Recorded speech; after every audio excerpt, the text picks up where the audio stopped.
1장부터 6장까지는 제1차 포로 귀환, 스룹바벨과 예수아를 지도자로 세워 그들과 함께 4만 9천 명이 넘는 5만 명에 가까운 포로된 자들, 이스라엘 백성들이 예루살렘으로 귀환하는 이야기가 담겨져 있고, 그리고 에스라 7장부터 10장까지는 에스라를 중심으로 한 제2차 귀환에 관한 이야기가 기록되어 있습니다.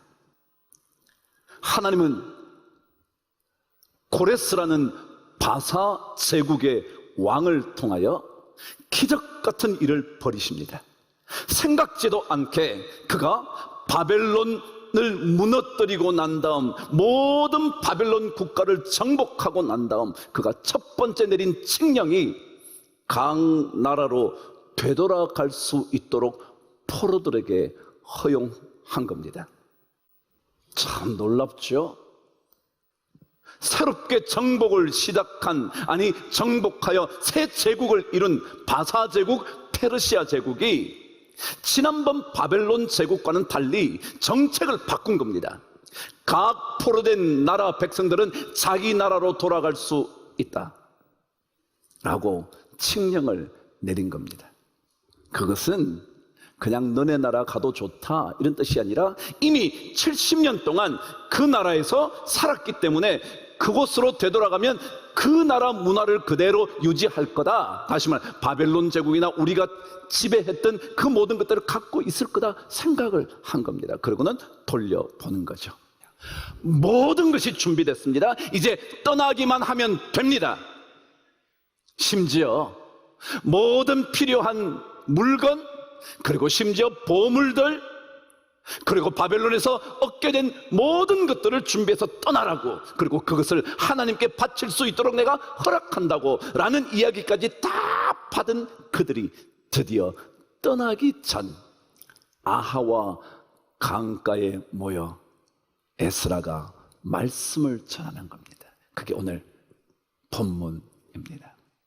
여러분, 아하와 강은요, 아하와라는 것은 그 당시 바벨론에 이스라엘 백성들, 포로된 자들이 거주하고 있었던 집단 주 거주지였답니다. 그러니까 그 지역에 유대인들이 거의 다 모여 살았다는 거죠. 근데 그 지역을 가로지르며 흐르는 강이 있었는데 그게 뭐냐면 아하와 강이었던 거예요. 사실은 그 강의 이름은 아하와 강이 아닐 거라 그럽니다. 다만 지역이 어디라고요? 아하와 지역이었어요. 아하와 지역을 관통해서 흐르는 강, 거기에서 이스라엘 백성을 모아놓고 설교 아닌 도전을 하는 겁니다. 그 이야기를 여러분과 함께 나눌 겁니다. 여러 가지가 필요한 모든 상황을 다 점검한 이후에 마침내 70년의 포로 생활의 삶을 정돈하고 그것보다 또다시 5, 60년의 세월을 정돈하면서 준비할 것 다 끝내고 드디어 그 자리에 모여서 듣게 된 이야기, 그 마지막을 장식하는 이야기가 뭔가 오늘 여러분과 함께 나눌 겁니다. 저와 함께 8장 21절 그리고 23절을 함께 읽겠습니다. 시작. 그때에 내가 아하와 강가에서 금식을 선포하고 우리 하나님 앞에서 스스로 겸비하여 우리와 우린 어린아이와 모든 소유를 위하여 평탄한 길을 그에게 간구하였으니. 23절 시작. 그러므로 우리가 이를 위하여 금식하며 우리 하나님께 간구하였더니 라는 것입니다. 모든 것 준비돼서 떠나기만 하면 되는데 떠나게 되던 그들이 가장 중요하게 생각했어요. 아무리 모든 것이 준비되어도 하나님께 기도해야 돼 라는 겁니다. 여러분, 우리 모든 것 다 있어도요 하나님께 뭐 해야 돼요? 기도해야 돼. 여러분 자녀가 좋은 대학을 졸업하고요, 좋은 직장을 가고요, 좋은 결혼을 해도요 뭐 해야 된다고요? 하나님께 기도해야 된다. 이거 아셔야 돼. 아닥사스다 왕은요, 생각지도 못한 모든 것들을 허락합니다. 다 허락합니다. 할 수 있는 대로 다 해. 그런데요, 그 모든 것을 공급을 받고도 에스라가 뭘 했냐면 우리 하나님께 간구했다는 겁니다. 믿음은 그런 겁니다. 모자라서도 기도하지만 모든 것이 있어도 뭐요? 하나님께 기도해야 합니다. 여러분 자녀가 잘 된다고 계속 잘 되나요? 여러분 직장은, 사업은 한 번 잘 되면 주구장창 잘 되나요? 아니요. 잘 된다 하더라도 우리에게 필요한 것은 뭐라고요? 하나님께 기도하는 겁니다. 기도는요, 뜻이 뭐냐면 우리의 연약함을 인정하고 하나님께 모든 것을 의지하고 기대는 것, 그걸 기도라 그럽니다. 뭐라고요? 우리의 연약함을 인정하고 모든 것을 하나님께 기대는 거예요. 이게 기도예요. 아이, 뭐 이 정도 있으면 됐지, 뭐 이 정도면 충분히 살만하지, 괜찮지, 노후도 준비됐지, 모든 것 다 준비됐다니까요. 그런데요, 에스라는 그 준비된 모든 것보다 더 중요한 게 뭔 줄 알았다고요? 기도라는 걸 알았다는 거예요. 모든 것, 하나님을 향하여 그분만 바라보겠다고 말하는 것, 삶의 자리를 아하와에서 예루살렘으로 옮기는 문제가 아니라 그곳으로 간다는 것은 하나님만 찾겠다고 결단한 이동이었다는 것입니다. 하나님의 백성들은 사람들이 주는 모든 것을 찾아다니는 인생이 아닙니다. 하나님을 찾아가는 인생입니다. 하나님께 매달리는 인생입니다. 우리가 찾아가는 사람은 사람이 아니라 하나님입니다. 하나님을 향한 의지, 하나님을 찾겠다는 간절한 소망, 이게 바로 모든 것이 준비된 우리들에게 필요한 것이다. 여러분, 모든 것이 다 갖춰져서 시간도 넉넉하고요, 준비할 것도 많아도요, 진짜 하나님께 기도해야 돼요. 오늘 이들은 금식하며 기도했다는 거예요. 다 갖추어졌는데 뭘 금식해요?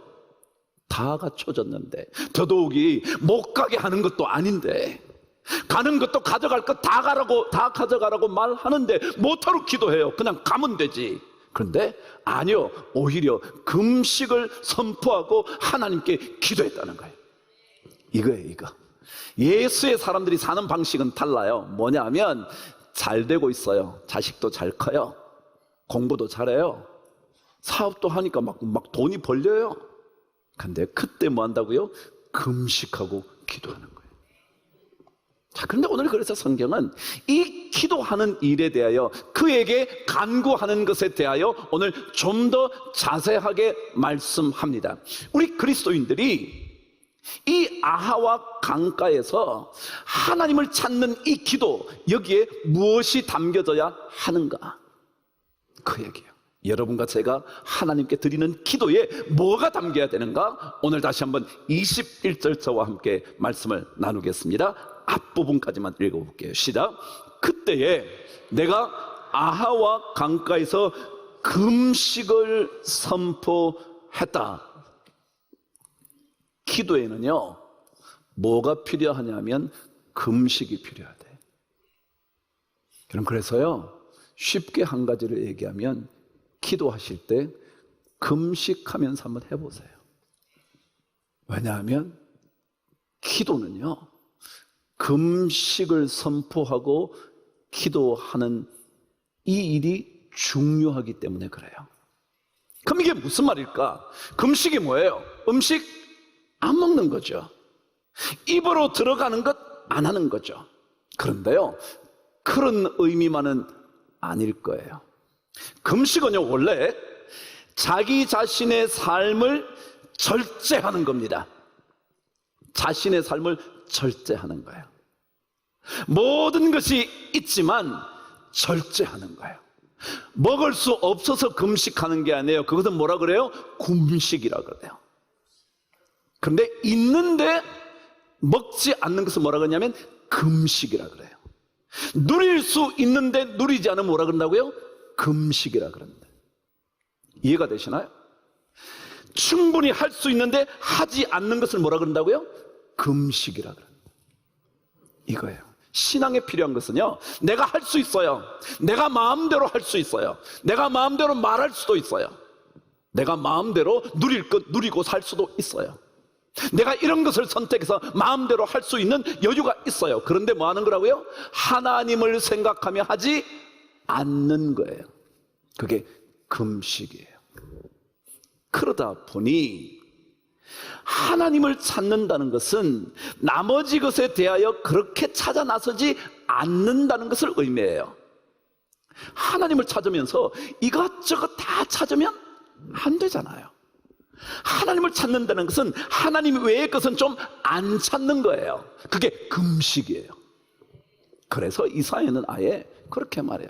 하나님이 기뻐하시는 금식은 안 먹고 뭐 이렇게 하는 게 아니라 흉하게 결박을 풀어주고 멍에의 줄을 끌어주고 압제 당하는 자를 자유케 하는 거다. 그게 금식이래. 금식. 제가 그랬잖아요. 여러분, 여기 이 금식이요, 안 먹는 것만을 의미하는 게 아니에요. 내가 하고 싶은 것 다 하지 않는 것도 뭐라고요? 금식이다. 여러분, 자식에게 막 이런 말도 해주고 싶고 저런 말도 해주고 싶죠? 금식 좀 하셔. 그게 얼마나 유익한지.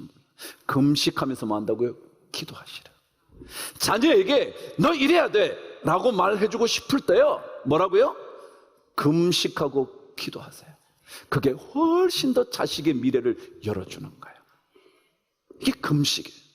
그래서 정말 내가 하나님 외에 다른 것은 구하지 않겠다고 말하는 것을 금식이라 그런단 말이죠.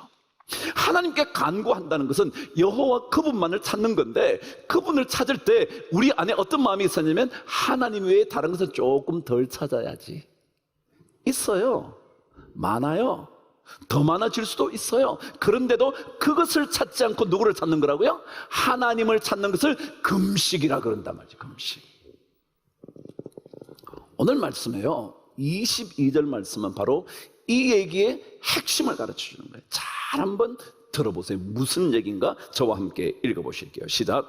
이는, 자 보세요, 우리가 그분께 하나님께 간구했대. 간구한 이유는, 잘 들어서요, 이는, 시작, 우리가 전에 왕에게 아뢰기를 우리 하나님의 손은 자기를 찾는 모든 자에게 선을 베푸시고 자기를 배반하는 모든 자에게는 권능과 진노를 내리신다 하였으므로 길에서 적군을 막고 우리를 도울 보병과 마병을 왕에게 구하기를 부끄러워하였다. 무슨 얘기냐면요, 에스라가 이렇게 말하는 거예요. 우리가 하나님께 기도한 것은 이것 때문에 기도했다는 거예요. 왜 기도했냐면 옛날에 자기가 아닥사스다 왕한테 그랬대. 왕이여, 내가 믿는 이 하나님을 믿으면 하나님께서 믿고 찾는 자에게 모든 것 주신답니다 라고 말했다는 거예요. 그렇게 말했다는 거예요. 왕 그러면 안 되겠죠? 왕이시여, 정말 내가 믿는 하나님은 자기를 찾는 자에게 얼마나 좋으신 분인지 몰라요? 모든 것을 주시는 분이에요? 라고 말했다는 거예요. 근데 이렇게 해놓고 왕에게 우리 보병도 좀 주시고요, 마병도 좀 주시고요, 근데 우리가 갈 때 위험할지 모르니까 좀 지켜주세요 라고 말하는 게 부끄럽다는 거예요. 그래야 돼. 하나님의 사람은 그래야 돼. 하나님의 사람은요, 하나님께 구하면서 나머지 것들을 막 찾아 나서는 것을 뭐하게 생각해야 돼? 부끄럽게 생각해야 돼. 하나님이 주시겠지. 하나님이 반드시 주실 거야. 조금 늦을지는 몰라도 반드시 해결하실 거야 라고 붙잡고 살아야지, 기도해놓고 요 사람한테도 가고 저 사람한테도 가고 여기도 찝적대고 저기도 찝적대고 그러면 부끄러운 줄 알아야 된다. 이게 금식이라는 거예요. 금식. 금식. 다른 것 찾아가는 것을 부끄럽게 생각하는 게 뭐라고요? 금식이라고. 금식. 에스라는 이걸 아는 거예요. 내가 그렇게 말해놓고 이제 와서 우리가 가는 길에 적군을 만나면 안 되니까, 저기 우리를 치면 우리는 고향까지 못 가니까 우리 좀 지켜줄 보병도 주시고요, 마병도 주세요 라고 말하는 것이 뭐라고요? 나 부끄럽더라. 왜냐하면 내가 이미 그 왕에게 내가 믿는 하나님, 내가 의지하는 하나님은 나를 지키시고 도우시고 인도하시는 분이라고 말해놓고, 그래놓고 계속 딴 데다가 쳐다보고 이러면 그거 부끄러운 줄 알아야 된다.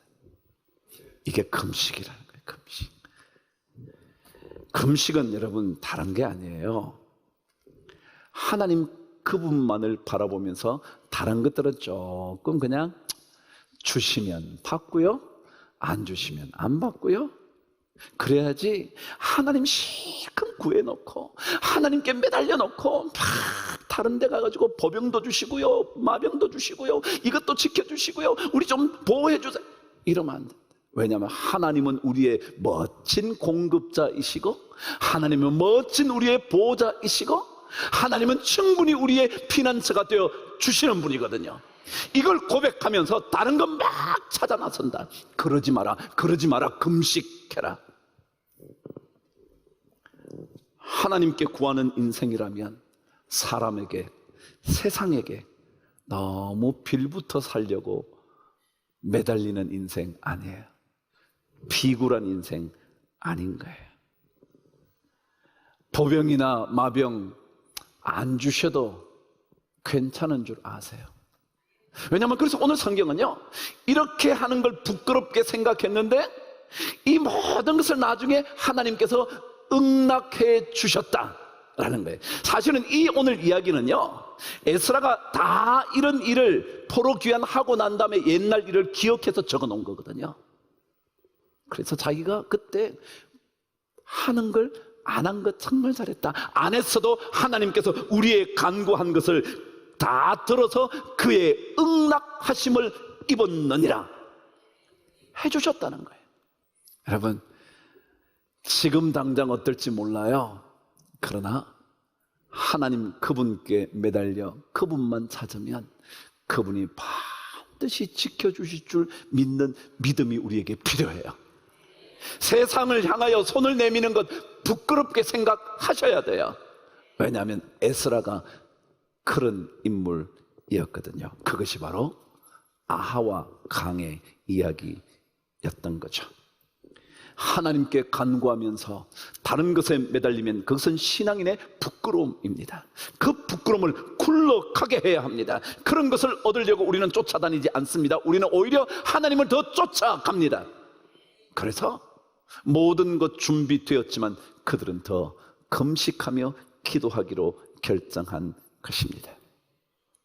가시건 뭐 좀 없다고 죽겠어요? 누구 말대로 우리가 돈이 없지 뭐가 없냐? 어떻게 그런 것도 다 알아요? 우리가 돈이 없지 가오가 없냐? 우리가 예수 믿는 사람이 돈이 좀 없어 그렇지 하나님 믿으면서 그 정도 가오도 없냐? 그런 자부심 없이 뭔 예수를 믿어요. 그래서 오늘 성경은 다 이제 떠날 준비를 하다가 금식하면서 우리 함께 하나님께 기도하자, 하나님께 매달려보자. 그리고 왕에게 더 이것저것 해달라 하는 거 말하지 말자. 하나님의 보호하심을 한번 직접 경험해 보자. 그거예요. 우리 직접 그런 일을 경험해 보는 거죠. 다른 것 부러워하지도 마시고요, 조금 더 기다려 보시고요, 금식이 필요하다면 금식해 보시는 거고요. 그러면 하나님께서 놀랍게 우리를 이끌어 주실 거예요. 제가 어떤 시인의 시 한 편을 보니까 버마, 지금의 미얀마라는 국가를 다니다가 사진을 찍고 시를 썼어요. 그 시가 이랬습니다. 강 이야기여서 여러분에게 들려드리고 싶었던 거예요. 이라와디 강가의 빨래라는 시예요. 그 강은 버마 미얀마를 흐르는 가장 큰 강이래. 그래서 그 강주에 많은 여인들이 나와서 빨래를 하는 거예요. 그 장면을 하나 찍고는 글을 쓴 겁니다. 히말라야에서 발원해 미얀마를 종단하는 이라와디 강은 미얀마 최대의 강이다. 강가 근처에 한 평짜리 움막을 짓고 일용직 노동으로 살아가는 사람들, 그 사람 찍은 거니까. 그런데 그들의 이야기가 시에 담겨져 있어요. 강물에 빨래를 하다 보면 다 맑아져요. 지금은 땅도 없고 집도 없지만 내일도 일할 수 있는 성한 몸이 있고 아이들은 착하고 강하게 크고 있으니 앞을 바라보고 사는 거지요.